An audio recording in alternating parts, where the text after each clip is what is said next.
The phone rang. My son's voice, Richard's, said, "Mom, don't come this year. Dinner's just for Carla's family." Christmas Eve was drawing near. My son's voice, Richard's, cut through my chest like a knife. Those words sent a chill down my spine. 69 years of life, 42 years raising that boy. And this is how he treats me, as if I were some old trinket in the way. "What do you mean by only Carla's family?" I asked, though in my heart I already knew the answer. My daughter-in-law, Carla, had been planning this for months. I'd seen her whisper in Richard's ear at family gatherings, tossing me those condescending looks she thought I wouldn't notice. "Oh, Mom, Carla wants to do something special for Gabriel." Richard said. Gabriel is my 8-year-old grandson, the one who still runs to throw his arms around my neck and shout, "Grandma!" every time he sees me, the one who begs me for bedtime stories.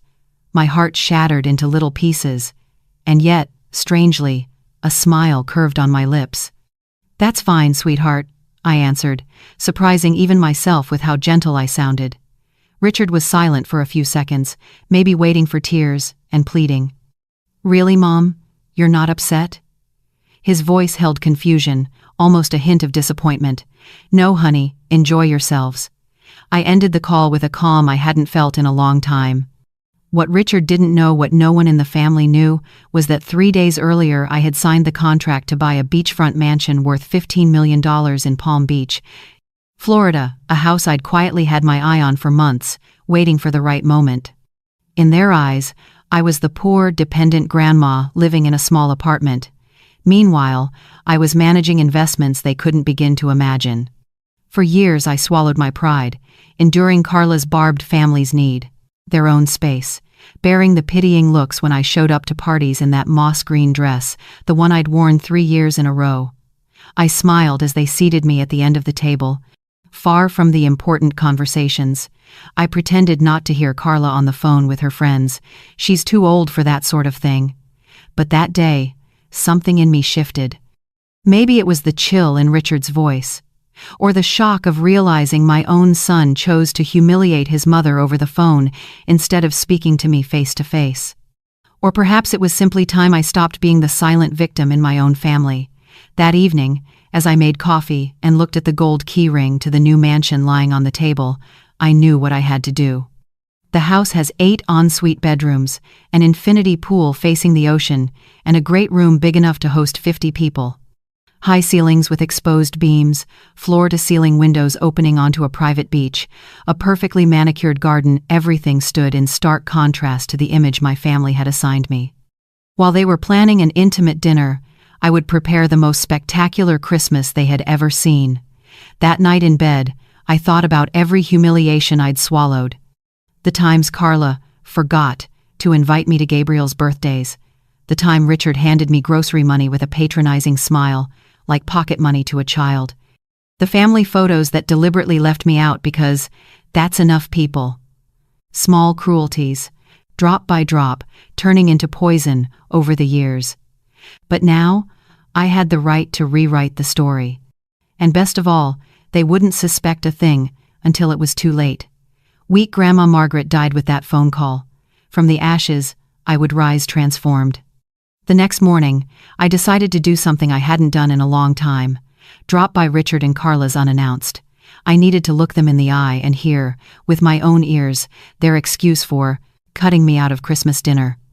I rang the bell at their 2-story house in a gated community, the house I had helped pay for when Richard lost his job 5 years ago. Carla opened the door with barely concealed annoyance. "Mrs. Margaret, we didn't know you were coming." Her voice sounded like she'd just stepped in something dirty. She didn't invite me in right away, blocking the doorway as if I were a door-to-door peddler at the wrong hour. "Hello, Carla. I came to see Gabriel and, while I'm here, to talk about the Christmas plans." She finally shifted aside to let me in, but not before I caught the "be smart" glance she shot Richard. He came out to the living room looking awkward. "Mom, I already told you on the phone. We want to do things differently this year." He couldn't meet my eyes as he spoke. Gabriel ran out of his room, beaming, "Grandma." But before he could reach me, Carla set a heavy hand on his shoulder. "Gabriel, go back to your room and do your homework. The adults are talking." My grandson's smile went out like a light. I sat on the sofa I'd gifted them last year and watched Carla sit opposite me, wearing the haughty pose she'd perfected over the years. "I hope you understand this isn't personal," she poured on the syrup. "My family has very particular Christmas traditions." Every word dripped with superiority. "What tradition is so special that I can't be there?" I asked, keeping my voice even that clearly made her falter. Richard shifted on the couch, uncomfortable. "Mom, Carla's family is more refined. They have a formal dinner. There are certain rituals." Carla flashed the fake smile I've learned to despise. "That's right. My parents are from France. They have their own standards. Dinner is served with fine china and crystal, with foie gras and imported caviar." Her eyes swept me from head to toe, as if inspecting whether my moss green dress met her quality control. "I see," I said, my cheeks burning with shame. "And specifically, what about me is not refined enough?" The question hung in the air like a bomb. Richard cleared his throat. "That's not it. It's just, you're not used to that kind of atmosphere." Right then, Gabriel crept out again, but Carla was quicker. "Didn't you hear me? Go to your room now." Her voice carried that cold authority she uses to remind everyone who runs the house. My grandson looked back at me, eyes apologetic, then disappeared. Carla leaned forward, eyes glinting with satisfaction.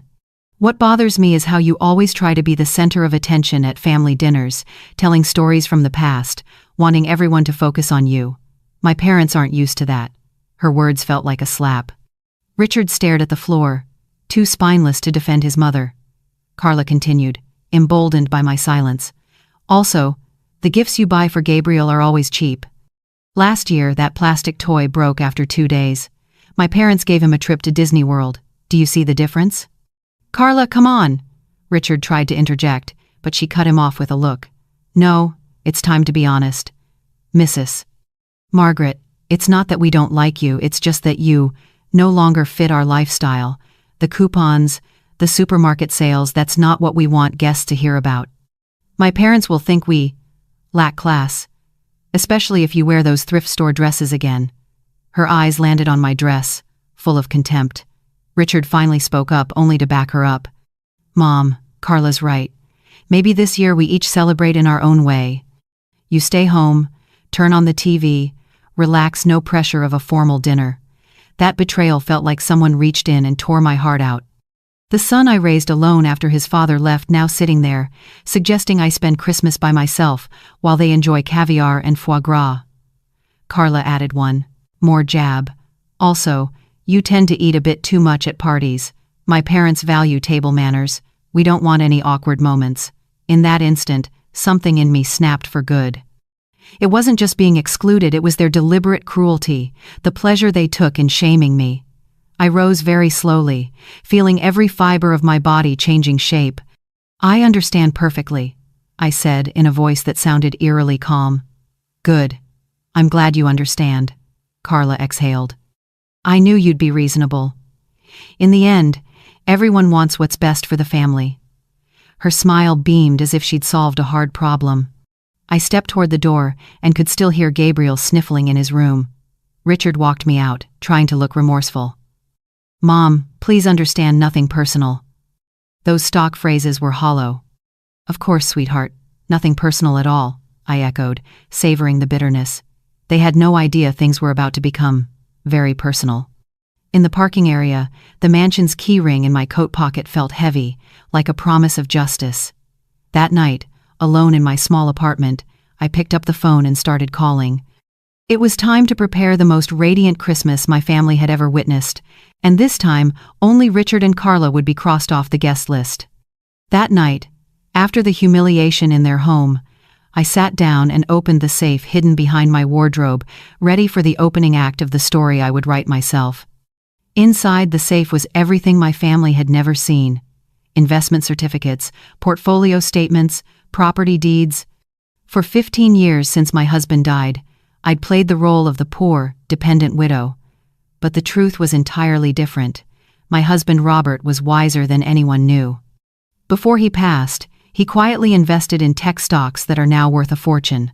Not only that, He bought land in places that seemed insignificant at the time, which later became multi-million-dollar developments. When he left this world, he left me not only love, but an initial nest egg of about $5 million, quietly multiplying year after year. Why did I keep it secret? At first, because of the grief. I didn't want to touch anything after losing the love of my life.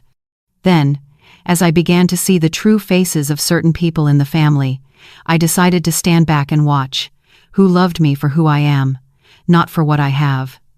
And now, after all these years of being looked down on, I have every answer I need. The $15 million beachfront mansion in Palm Beach was only the beginning. I owned properties in 3 different states, a portfolio that generated more money than I could spend, and connections my family couldn't imagine. While Carla bragged about her high society parents, I quietly dined with real estate tycoons and philanthropists. No one in the family had a clue. The next day, I got to work. First was calling my sister, Olivia. She lives in another state and hasn't come home for 2 years because of a conflict with Carla. "Olivia, it's Margaret. Do you have Christmas plans?" Her voice lit up. "I didn't expect your call. Actually, I was planning to spend it alone after what Carla did last year." "Forget that," I cut in. "I'm inviting you to my new home this Christmas. A celebration like no other." I read off the mansion's address. I could hear the amazement in her voice. "Are you sure you wrote that right? It sounds like the priciest stretch of beachfront." "That's exactly where it is. Come, and I'll tell you everything.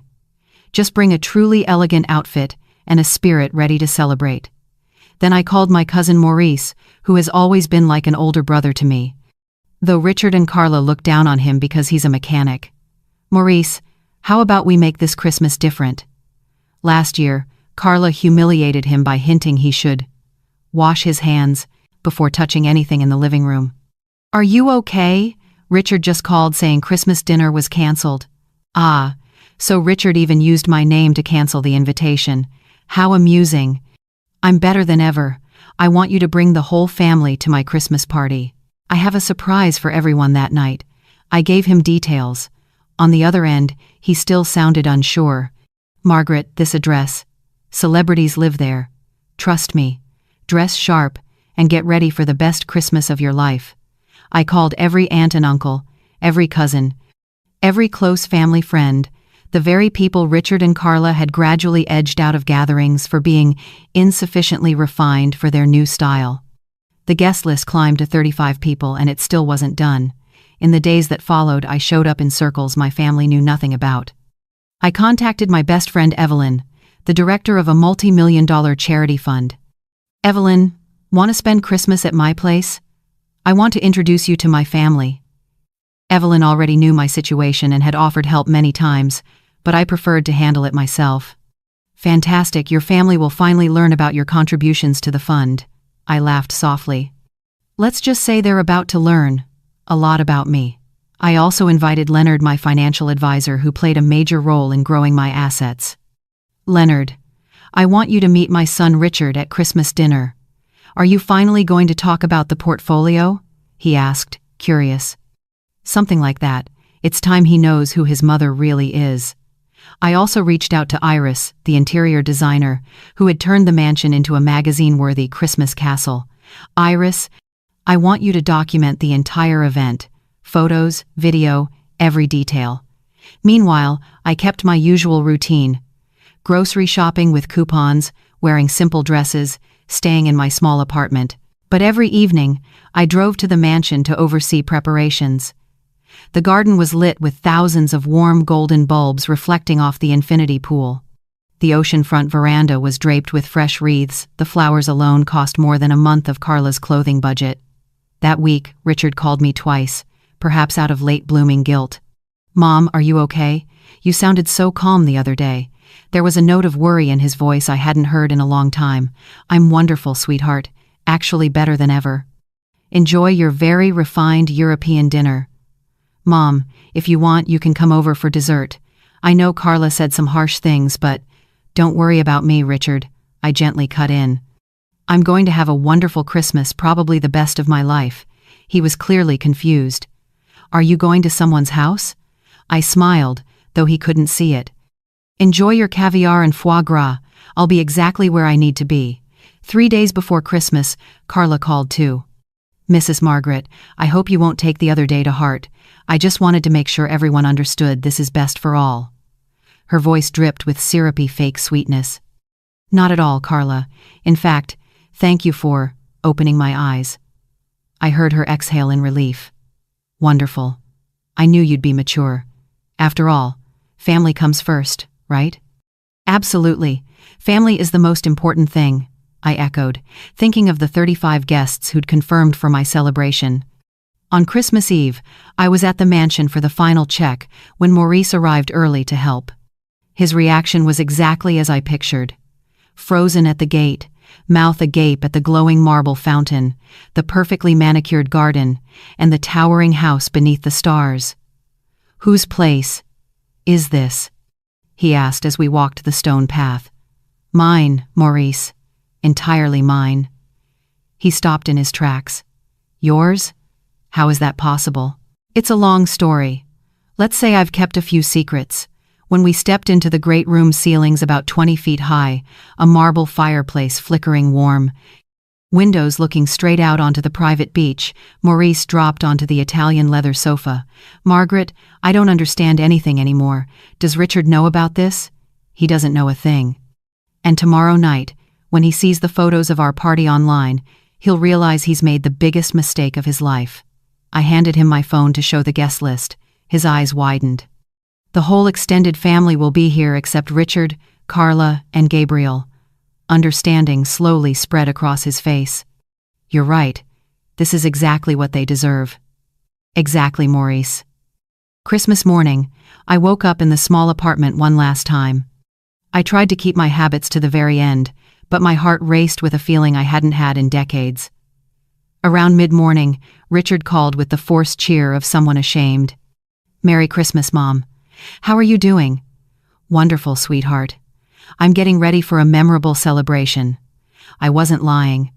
"Oh, are you going to Aunt Olivia's?" There was a hint of relief, as if that cleared his conscience. "Something like that. Olivia will be with me, and many very special people besides." I heard Carla's voice in the background, probably puzzled at how cheerful I sounded. Richard couldn't resist boasting, "Mom, we're having a lovely day too. Carla's parents brought French champagne, $500 a bottle. Sounds nice, Richard. Enjoy. As for me?" This time Carla grabbed the phone. "What will you be doing, ma'am?" "I'll be welcoming family, the ones who truly value me at my home, young lady." The silence that followed was delicious. "Your home? You mean the apartment?" "I mean exactly what I say, Carla, at my home." I hung up, feeling a satisfaction I hadn't known in years. I knew that call would make them restless, but they couldn't begin to imagine what was coming. At noon, I headed to the mansion to handle the final touches. Chef Philip's team was already at work in the gourmet kitchen, preparing a menu that would turn Carla's foie gras into fast food: fresh lobster, Norwegian salmon, top-tier beluga caviar, and a French chef who had worked at a Michelin-starred restaurant. The aroma wafting from the kitchen, pure heaven. Iris exceeded my expectations with the decor. The main living room looked like it stepped out of a Christmas fairy tale, a tree about 13 feet tall glittering with Austrian crystal. The dining table set with fine china, crystal stemware, and white orchid arrangements that cost more than Richard's monthly salary. Early in the afternoon, guests began to arrive. The first was Olivia by taxi. Her face, as the car stopped at the gate, priceless. She stood on the curb for a few minutes, staring at the estate like a mirage. "Margaret, please tell me you're not involved in anything risky," were her first words when I opened the door. "On the contrary, dear, for the first time in years, I'm exactly where I belong." I linked arms with Olivia and gave her a tour of the mansion. Each room drew another gasp. "How is this possible? Since when have you had this much money?" We sat on the oceanfront veranda with 2 glasses of real champagne, not the imitation Carla was probably pouring. "Do you remember when Robert died 15 years ago?" She nodded. "It turns out my husband was better with money than any of us realized." I told her everything: the secret investments, The pieces of land that once seemed obscure now turned into multi-million-dollar projects, the stocks that multiplied 100-fold. Why did you never say anything? Olivia was still stunned. Because I wanted to know who loved me for who I am, not for my wallet. And the results say a lot. Half an hour later, Maurice arrived with the whole family, his wife, 3 kids, and even his mother-in-law. Their reactions mirrored Olivia's, just multiplied by 6. His kids, ranging from 15 to 22 years old, rushed into the garden for selfies. "Aunt Margaret, it looks like a princess's palace," the youngest daughter said. "And you are the princes and princesses I love most," I replied, savoring their pure joy, a stark contrast to the calculation I'd seen in my own family for so many years. The kids hugged me out of genuine affection, not because they expected anything in return. As afternoon faded, the mansion filled with laughter, music, and lively conversations. Every guest had a story about how Richard and Carla had gradually pushed them out of family gatherings. A cousin who's a nurse said Carla once hinted, "Maybe don't wear scrubs next time," when she dropped by Gabriel's birthday right after a hospital shift. An 80-year-old neighbor who had been like a father to me since Robert died confessed that last year, Richard said it was time for the older generation to make way for new traditions. Each story felt like another knife, but they also steeled my resolve. As the sun set, painting the ocean in shades of rose and gold, Evelyn arrived with a surprise. She brought a professional photographer. "I figured you'd want to capture this special night," Evelyn smiled conspiratorially. "I have a feeling this will be historic." The photographer started clicking away. Laughter by the pool, clinking glasses on the veranda, kids playing beneath the garden lights. Every photo would be proof of the spectacular party Richard and Carla forfeited through arrogance and cruelty. Leonard, my financial advisor, arrived with his wife, who's a doctor. He looked at the 35 guests and teased, "You said you had an interesting family. I didn't expect this many," I replied. "Real family are the people who love you unconditionally, Leonard. And as you can see, in that regard, I'm very rich." As we set the appetizers out on the main veranda, my phone rang non-stop. It was Richard. I let it vibrate. He called back immediately. This time, I put it on speaker so Olivia and Maurice could hear. "Mom, where are you?" "I've been calling all afternoon." His voice was tight. "I'm at home, sweetheart, enjoying a wonderful Christmas with family. At home, I just went to the apartment, and you weren't there. Security said you left early and haven't come back." A wave of satisfaction rose up, so they did go looking. That high society dinner wasn't keeping them that busy. The silence on the line felt heavy as lead. "Wherever you are, come back. Gabriel is waiting for you, he keeps asking for you." There it was, the emotional card. Using my grandson as bait. "Tell Gabriel his grandma loves him dearly, but tonight I'm celebrating with the people who truly value me." I heard Carla arguing in the background, clearly sensing her perfect plan was collapsing. "Mrs. Margaret, this is Carla. I don't know what game you're playing, but it's ridiculous. Come back right now and stop being dramatic." Her voice carried the command of someone used to obedience. "Drama, Carla? This isn't theater, this is real life. And in real life, actions have consequences." "What do you mean?" Richard cut in, his voice held a fear I'd never heard. "I mean, you chose who was worthy of being at the family Christmas. And I've made my choice too." I hung up. Olivia looked at me, both admiring and worried. "This just got serious, sis." "It's time it did, Olivia. For 15 years I've swallowed my pride, endured the humiliation, pretended it didn't hurt when my own family treated me like a second-class citizen. Today that ends." Maurice raised his glass. "A toast to Margaret, who proves it's never too late to reclaim your dignity." Everyone clinked glasses, and for the first time in years, I knew I was exactly where I belonged, surrounded by true love and respect. The night was only beginning. The best part was still ahead. When the party hit its stride, I launched Phase 2. "Iris," I called to the designer, "post all the photos and videos to my social media, Facebook, Instagram, and the family group chat. I want everyone to see a real family Christmas." Iris smiled and opened her laptop to arrange the shots. The frames were stunning. The mansion glowing like a fairy tale palace, a dinner table straight out of Hollywood, guests toasting against the night ocean, each picture radiating elegance, wealth, and above all, genuine happiness. "These are going to blow up," Evelyn said as she reviewed them. "Especially the one of you on the veranda, raising your glass at sunset. You look like a queen in her own castle." She wasn't exaggerating. In the photo, I wore the champagne-colored gown I'd set aside for the occasion, with the heirloom jewelry from my mother-in-law worth more than Richard's car. The first image I posted was a wide shot of the garden-lit mansion, captioned, "Spending Christmas with family, the people who truly love me. Grateful." Comments poured in instantly. Distant cousins, childhood friends, neighbors, all astonished. Maurice leaned in, grinning. "You should check your phone, your notifications are exploding." Sure enough, every minute brought more comments, more hearts, more questions. "Where is this, Margaret? Is this your new home? Looks like a 5-star resort." I posted the second shot. The dining room with everyone gathered around the massive table, the crystal chandelier casting an almost enchanted light, dishes plated like a 5-star restaurant. Caption: "Family reunited, 35 hearts beating as one. That is the real meaning of wealth." Likes and comments surged. When it was time to eat, I glanced at my phone. 17 missed calls from Richard, 9 from Carla, and 20 messages. "Mom, where are you? Whose house is this? How do you have so much money? Carla is crying, she doesn't understand. Please pick up."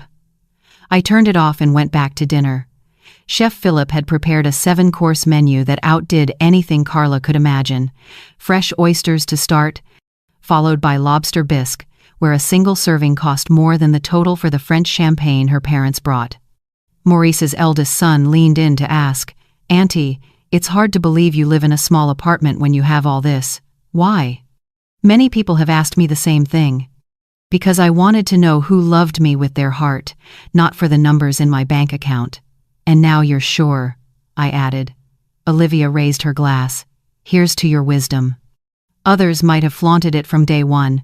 "You had the patience to wait 15 years to see people clearly." Glasses clinked, and eyes shimmered with tears. I posted the strongest photo, me standing on the main veranda, lifting a glass of champagne. Behind me, the mansion blazing with light and the night ocean. I wore the pearl necklace inherited from my mother, the one I'd never brought out because Carla liked to sneer at old-fashioned stuff. Caption: "At 69, I've learned it's never too late to surround yourself only with true love. My home, my family, my happiness." The image spread through the relatives. Within an hour there were hundreds of comments, shared everywhere. "Margaret, we had no idea you had such a beautiful home. Why didn't you ever invite us? You look like a millionaire lady." Leonard, keeping an eye on the social media strategy, came over. "You're a master of digital revenge. Richard and Carla can't ignore or spin this. That's exactly the point, Leonard. To show them precisely what they lost because of their arrogance." When I checked my phone again, there were 43 missed calls from Richard, 26 from Carla, and most surprising, several from Gabriel using a friend's phone. Richard's messages slid from confusion to desperation. "Mom, please tell me what's going on. Is that really your house? Carla says it's impossible you have that kind of money. We're very worried." But the most notable lines came from Carla. "Mrs. Margaret, I don't understand why you're doing this. Why didn't you ever say you had money? Richard is very upset." I took Olivia's hand and led her on a tour of the mansion. Each room made her gasp all over again. "How is this even possible? Since when have you had this much money?" We sat on the oceanfront veranda, raising 2 glasses of real champagne, not the imitation Carla was probably pouring at her place. "Do you remember when Robert died 15 years ago?" She nodded. "It turns out my husband was more skillful with money than any of us imagined." I told Olivia everything. The secret investments, the plots of land that once seemed obscure now worth millions, the stocks that multiplied 100-fold. "Why did you never say anything?" she asked, still dazed. "Because I wanted to know who loved me for who I am, not for what I have. And the results say it all." Half an hour later, Maurice arrived with the whole family, his wife, 3 kids, and even his mother-in-law. Their reactions were the same as Olivia's, just multiplied by 6. The kids ranging from 15 to 22 spilled into the garden to take pictures. "Aunt Margaret, this place is like a princess's palace," the youngest daughter said. "And you are the princes and princesses I love most," I replied, savoring their innocent joy, a complete contrast to the calculation I'd seen in my own family. For so many years, they hugged me out of genuine affection, not because they expected anything in return. The afternoon grew more and more lively. Laughter, music, and conversation filled the mansion. Every guest arrived with a story about how Richard and Carla had gradually edged them out of family gatherings.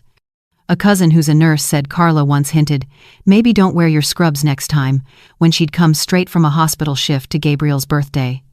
An 80-year-old neighbor who'd been like a father to me since Robert died confessed that last year Richard said it was time for the older generation to make way for new traditions. Each story was another knife, but they also strengthened my resolve. As sunset washed the ocean in rose gold, Evelyn appeared with a surprise. She brought a professional photographer. "I figured you'd want to capture this special night." Evelyn smiled, mischievous. "I have a feeling this will be historic." The photographer immediately began capturing every moment: laughter by the pool, clinking glasses on the veranda, children playing under the garden lights. Every photo was proof of the spectacular party Richard and Carla forfeited through arrogance and cruelty. Leonard, my financial advisor, arrived with his wife, who's a doctor. He glanced at the 35 guests and joked, "You said you had an interesting family. I didn't expect this many." I answered, "Real family are the ones who love you unconditionally, Leonard. And as you can see, in that regard, I'm very rich." Just as the appetizers were set out on the main veranda, my phone rang incessantly. It was Richard. I let it ring. He called back immediately.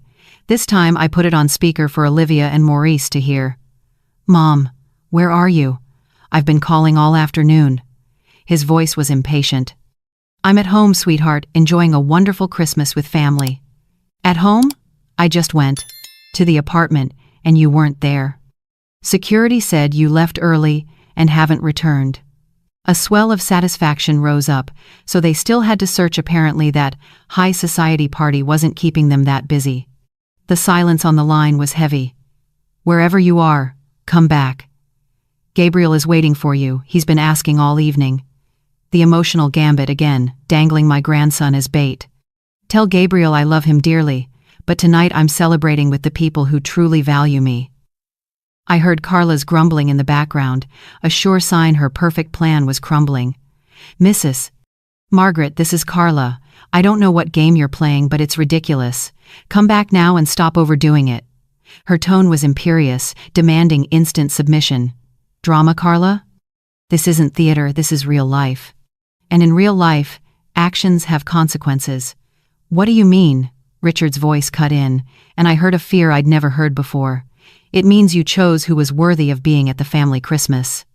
"And I've made my choice." I hung up. Olivia looked at me, both admiring and worried. "This is getting serious, sis." "It's time it did, Olivia. For 15 years I've swallowed my pride, endured humiliation, and pretended it didn't hurt when my own family treated me like a second-class citizen. Today, it ends." Maurice raised his glass. "A toast to Margaret, who shows us it's never too late to reclaim your dignity." Everyone clinked glasses, and for the first time in years, I knew I was exactly where I belonged, surrounded by true love and respect. The night was just beginning. The best part was still ahead. I launched Phase 2. "Iris," I called to the designer, "post all the photos and videos to my accounts, Facebook, Instagram, and the family group chat. I want everyone to see what a real family Christmas looks like." Iris smiled, arranging images on her laptop. The frames were dazzling, the mansion glowing like a fairy tale palace, a banquet table straight out of Hollywood, guests raising their glasses against the night ocean, everything radiating elegance, wealth, and above all, genuine happiness. "These are going to blow up," Evelyn said, as she reviewed them. especially the one of you on the veranda at sunset, glass raised. You look like the queen of your own castle." She wasn't exaggerating. In the photo, I wore a champagne-colored gown and the heirloom jewelry from my mother-in-law worth more than Richard's car. The first image I posted was a wide shot of the mansion blazing from the garden, captioned, "Spending Christmas with family, the people who truly love me. Grateful for life." Comments poured in instantly. Distant cousins, childhood friends, neighbors, everyone in awe. Maurice leaned in. "Check your phone, your notifications are exploding." I posted another shot of the dining room, everyone gathered around the enormous table, a crystal chandelier weaving a magical light. Dishes as beautiful as a five-star restaurant. Caption: "Family reunited, 35 hearts beating as one. That is true wealth." When dessert arrived, chocolate mousse made by the French chef, heaven itself. I posted a video Iris filmed during dinner. A table buzzing with laughter, hugs, toasts, happiness overflowing. Christmas with family, 35 people choosing to be with me on this magical night. Boundless gratitude. The video rippled through the relatives. I could imagine Richard and Carla watching every second, finally realizing what a grand thing they'd thrown away. At exactly midnight, as everyone stood on the veranda watching the fireworks I'd hired to close the night, Gabriel reached me on his best friend's phone. "Grandma, why aren't you here? I miss you so much." The boy's voice made my heart clench. "I miss you too, sweetheart, but sometimes adults make decisions that have consequences. Your parents decided I wasn't elegant enough for their special dinner, but I want to be with you. My mom's been crying all night and Dad is really angry. My darling, one day you'll understand. The people who truly love you will never make you feel like you're not enough." From a distance, I heard Carla snap, "Give me that phone right now." Before the call ended, Iris rushed over with her laptop. "Margaret, you have to see this. Your photos have over 500 views in just a few hours. Everyone's asking about the mansion, about you, about this transformation." Notifications kept rolling, and each one a small victory. Maurice sat beside me, watching the last sparks of fireworks fade. "Think Richard and Carla have learned their lesson?" "They've only seen the tip of the iceberg, Maurice. Tomorrow they'll learn who I really am, and it'll be even more shocking." Olivia hugged me. "This is the best Christmas of my life, but I'm curious what happens tomorrow." "Tomorrow, they'll come here. And when they step inside, they'll get the most important lesson of their lives." As the final flare dissolved in the sky, I knew I'd achieved more than payback. I had reclaimed my dignity, gathered the relatives who truly belonged to me, and proved that respect isn't something to beg for, it's something to build and demand. The night was perfect, but the main event was still ahead. On the morning of December 26th, I woke in the mansion's primary bedroom. On the king bed facing the ocean, for the first time in years, I felt complete peace. Olivia was in a guest room. I met her on the veranda as she sipped freshly ground coffee, eyes following the waves. "Good morning, miss." "Millionaire," she teased. "How does it feel to be the most powerful woman in the family?" "Like justice, Olivia. Pure justice." We had breakfast croissants, fresh tropical fruit, eggs, Benedict as pretty as a work of art. My phone rang again, a strange number. "Hello, Mrs. Margaret. I'm Gabriel's best friend's mother." "Sorry to call so early, but Richard and Carla rushed over first thing, asking if we knew where you were." "How interesting. They were desperate enough to bother other parents." "What did you tell them?" "Well, we saw your photos last night on Facebook. The house is stunning, parents at school are buzzing. But they looked frantic, said they needed to see you urgently. Tell them I'm perfectly fine, and when I want to meet, I'll reach out." Over the next half hour, 5 more calls like that. An old neighbor, a distant relative, even Gabriel's dentist. Richard and Carla were mobilizing the whole world to find me. I opened my phone to check the scale of the storm. Dozens of missed calls, hundreds of messages shifting from confusion to panic. "Mom, I don't understand anything anymore. How do you have a mansion? Why did you never tell us you're wealthy?" Carla's in shock, hasn't slept all night. "Please talk to us." Carla's texts showed her true colors. "Maybe I was a bit blunt. You know me. Why did you have to put on a show instead of just saying the truth?" Then sliding into alarm. Parents from school keep calling. Where are you? I posted one last photo.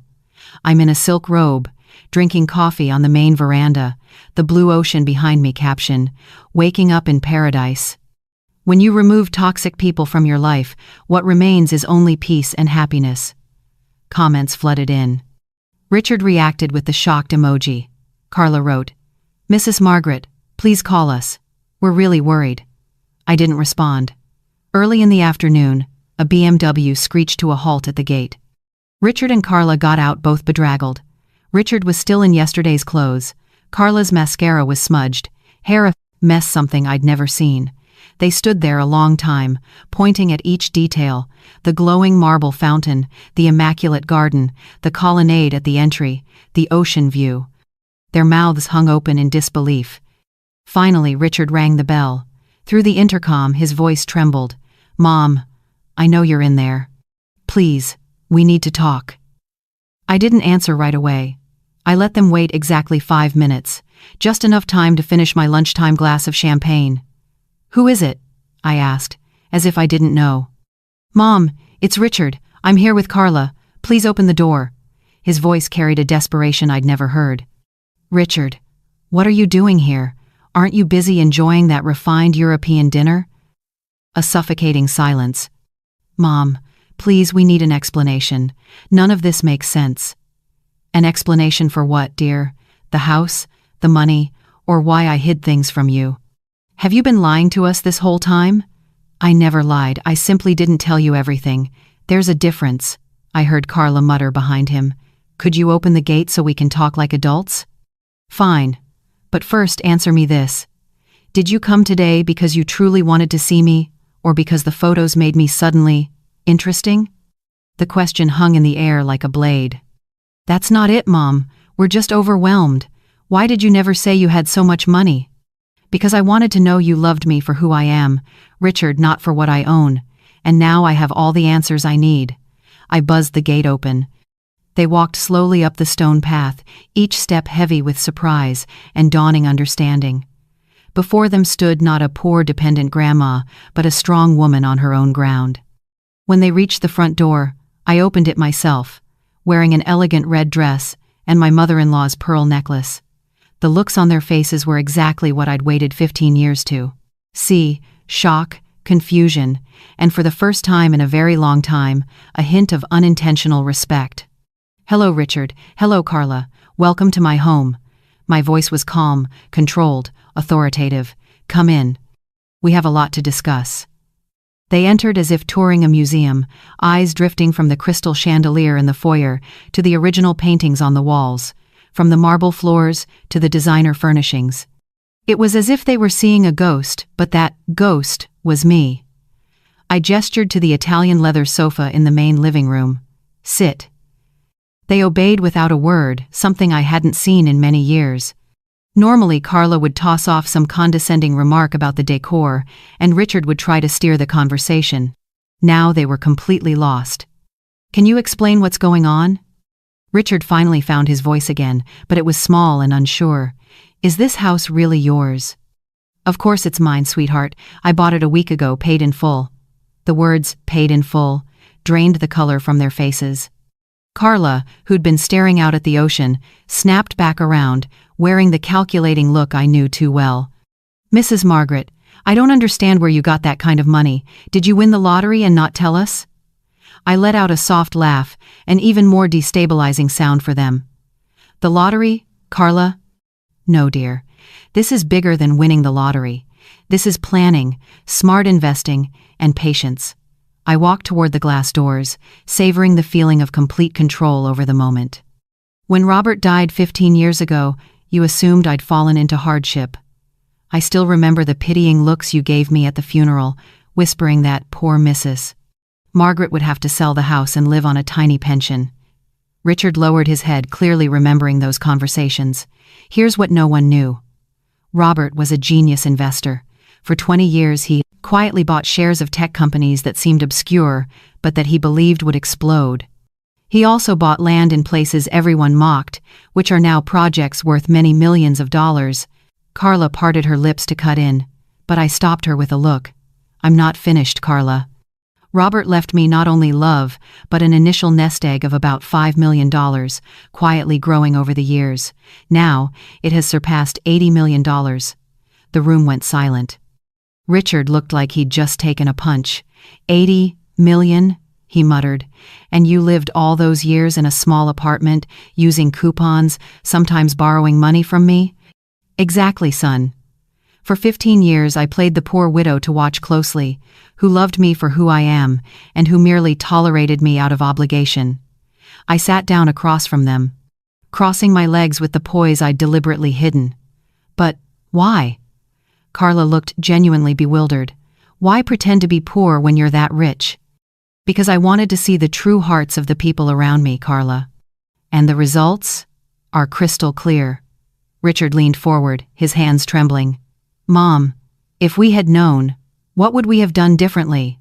Richard, you could have treated me with respect. Carla could have stopped mocking my clothes and my food. You could have included me in every plan instead of shutting me out. Carla flushed. Mrs. Margaret, I never… Well, maybe I was a bit blunt at times. A bit blunt? I stood again, feeling the power I'd kept buried rise up. Carla, for 5 years, you treated me like a burden. You made me feel unnecessary at every party. Last year, you said the gift I bought Gabriel was cheap and unsuitable. 6 months ago, you hinted I shouldn't attend his school performance because the other grandmas dress better. Last month, you told me not to bring the dish. I love to family dinner. It doesn't fit your refined menu. Each word was a bullet, and I watched them pierce. Richard hurried to defend his wife. Mom, Carla wasn't trying to be cruel. She just has high standards. High standards? I arched a brow.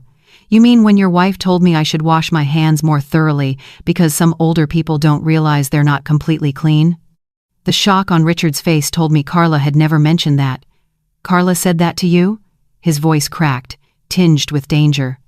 Oh, there's plenty more your perfect daughter-in-law has said when you weren't around, son. Carla shot to her feet. You're exaggerating. Maybe I was careless sometimes, but I never… careless. I cut in, my voice unfamiliar even to me. 2 days ago, you told me I wasn't refined enough to dine with your parents. You mocked my coupons as inappropriate and suggested I spend Christmas alone in front of the TV. Richard whipped toward his wife with a look I'd never seen. You said that to my mother? My parents have certain expectations, Carla stammered for the first time since I'd known her. Expectations about what, Carla? About his own mother? Richard's voice rose. For the first time in years, my son was on my side, but it was too late.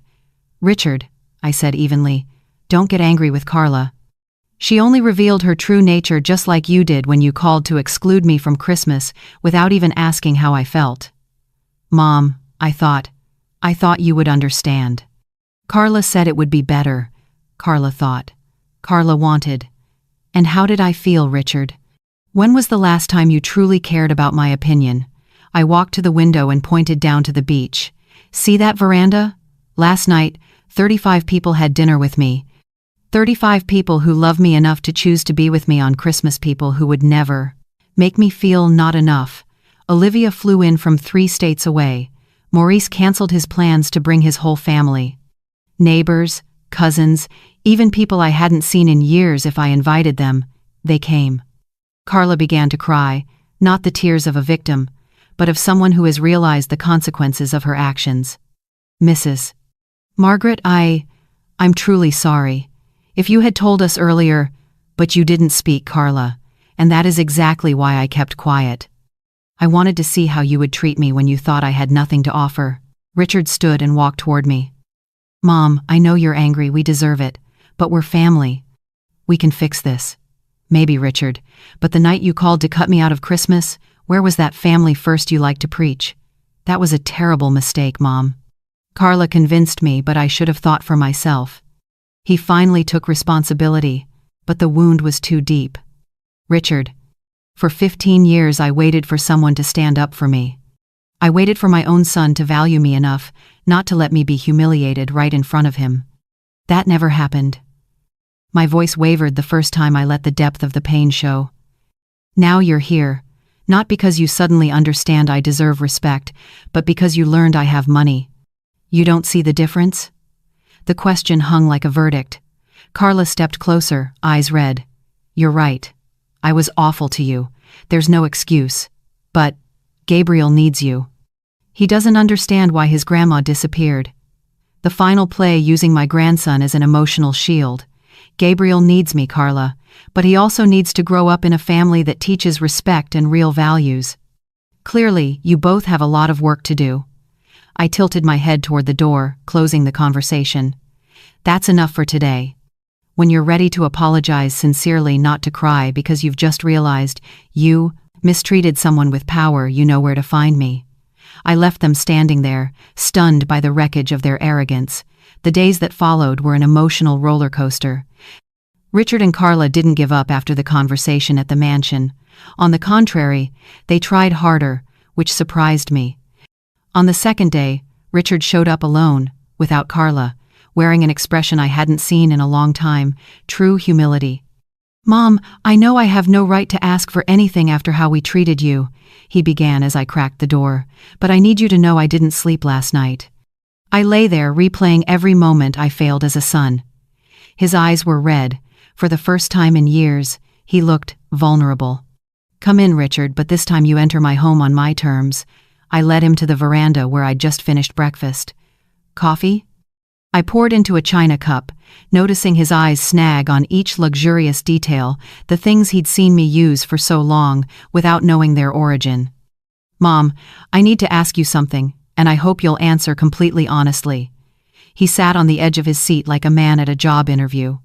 "In all those years, was there ever a time you felt I truly valued you, not out of obligation, but because you're my mother?" The question surprised me with its bluntness. "Richard, there were beautiful moments, when you were born, when you were little, when you truly needed me. But in recent years," I paused, searching for words. "In recent years I felt you tolerated me more than you appreciated me." Exactly what I was afraid you'd say. He buried his face in his hands. "Mom, I've become someone I don't even recognize. I let Carla make the family decisions, even the ones involving you, without defending your place in our lives. That's hard to forgive." "And what about Carla?" I asked, wanting to know how she was reacting. "Carla is trying to process it. She's been crying since yesterday, saying she's the worst person alive. But honestly, Mom, I don't know whether those tears are because she hurt you or because she thinks she missed out on the chance to benefit from your wealth." His candor stopped me short. "And what about you, Richard? Why are you here because of genuine guilt, or because you realized I'm not the financial burden you thought I was?" "Both," he answered immediately. "I hate to admit it, but it's the truth. I'm here because my heart hurts, realizing I was blind and cruel to you. But also because I'm afraid I've lost forever the one person who has always loved me unconditionally. At least you're honest." I leaned back, watching the waves thrash the private shore. "Richard, for 15 years, I waited for you to realize you were losing me, but only when you saw a mansion and a fortune did you admit you were wrong. You're right.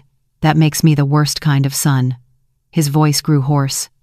"Mom, I know I don't deserve forgiveness. Maybe it's too late to fix what we did.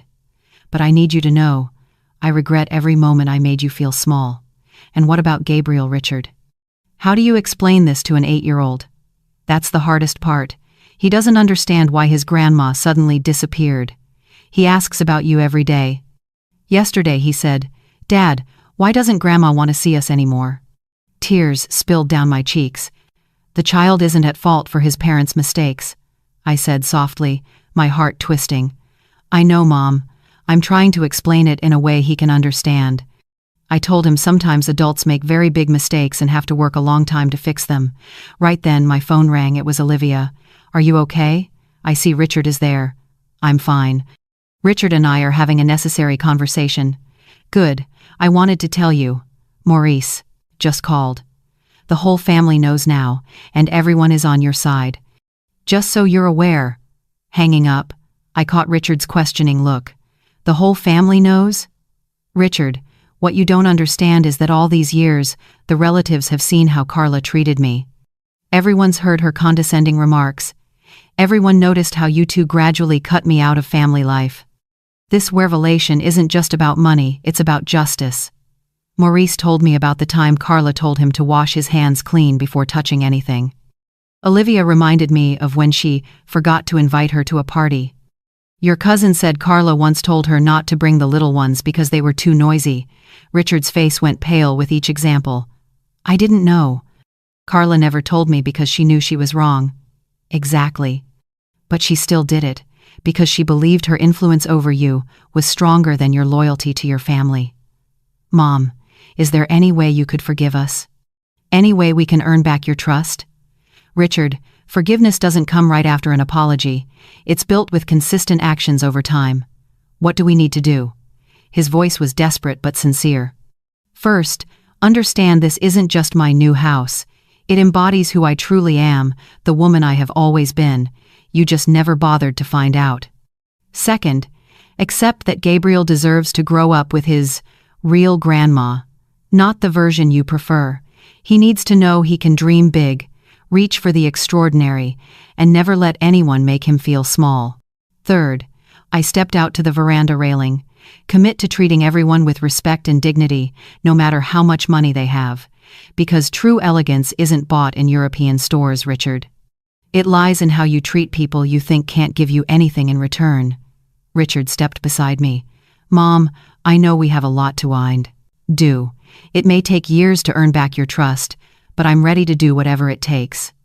As for Carla, she has to decide for herself what kind of person she wants to be. But I promise I'll never let anyone, not even my wife, disrespect you again. One more thing you need to know, Richard. I turned back, smiling the smile I hadn't shown anyone in years. This mansion isn't just mine. I'll leave half of it to Gabriel in my will. But he only receives it if he grows into a man who treats everyone with kindness and respect. You're leaving him millions of dollars? Yes. But more importantly, I'm leaving him a lesson. A person's true worth isn't measured by what they own, but by how they treat others, especially the people they love. Richard broke down. After everything we did, you're still thinking about Gabriel's future? I always think about him, son. The difference is that now I have the resources to make sure he becomes exceptional. Could we bring Gabriel to visit you? He misses you so much. Yes, but on one condition. When he comes here, he'll meet the real grandma, a businesswoman, a philanthropist, a property owner.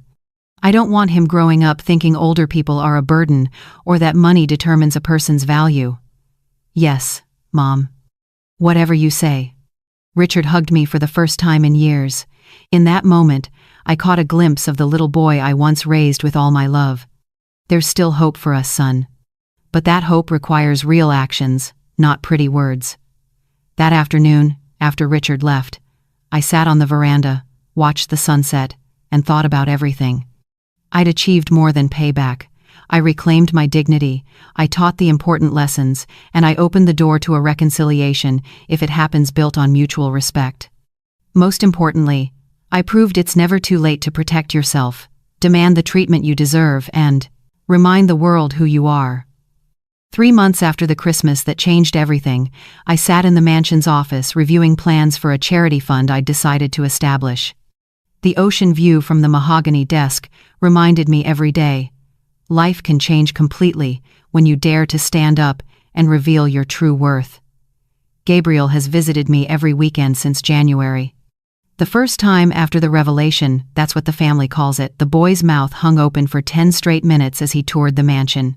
Grandma, is all of this really yours? His eyes were wide. Yes, sweetheart. And one day, if you become the kind, generous man I believe you will, a part of this will be yours. I also explained in terms he could grasp. Money is a tool to do good, not to show off or humiliate others. Gabriel, with a child's innate wisdom, understood immediately. Why didn't you tell me sooner, Grandma?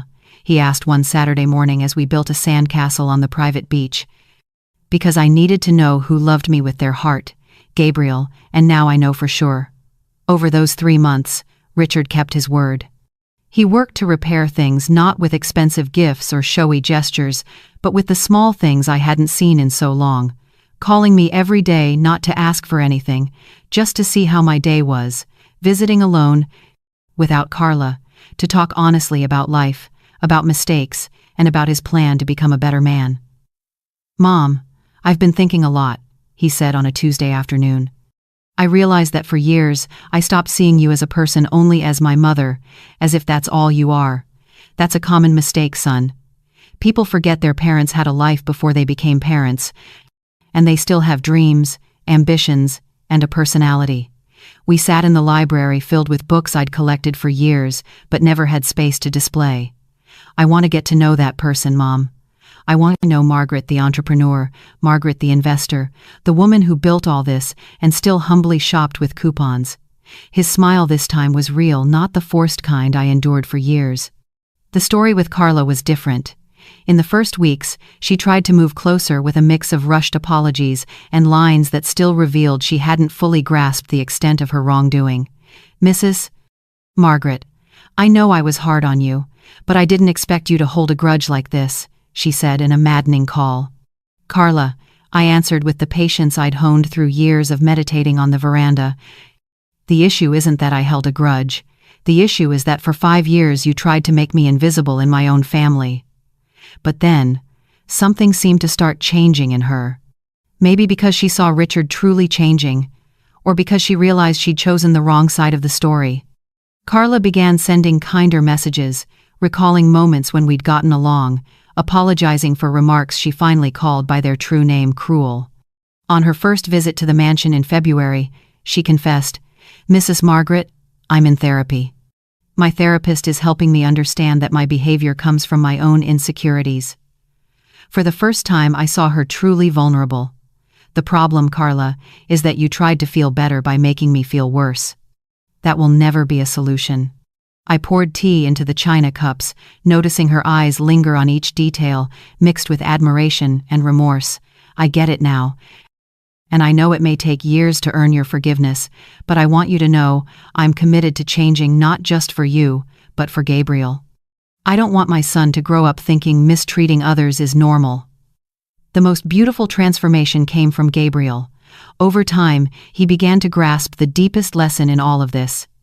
"Grandma," he said one afternoon as we strolled through the garden, "now I understand why you always tell me to be kind to everyone at school, even the kids who don't have the cool toys.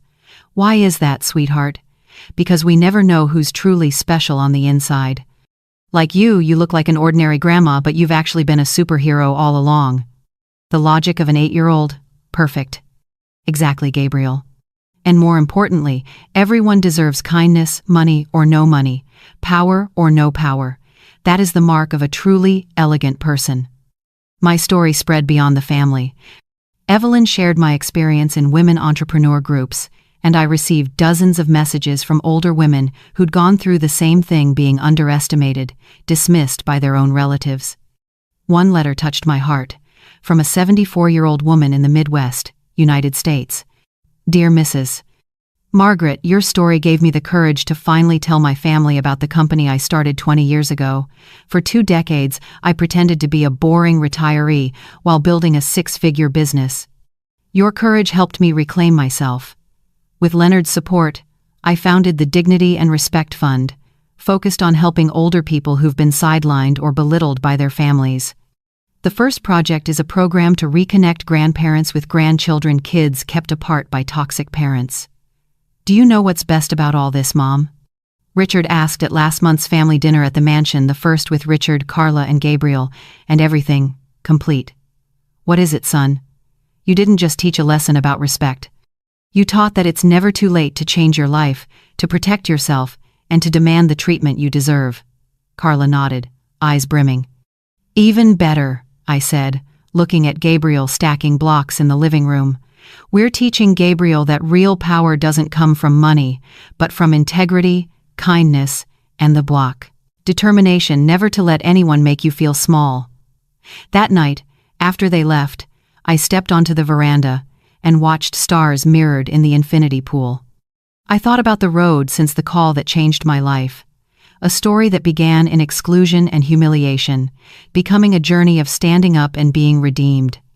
What I learned is that true revenge isn't hurting those who hurt you, but living so well, so rightly, so vibrantly that their behavior becomes the greatest shame to themselves.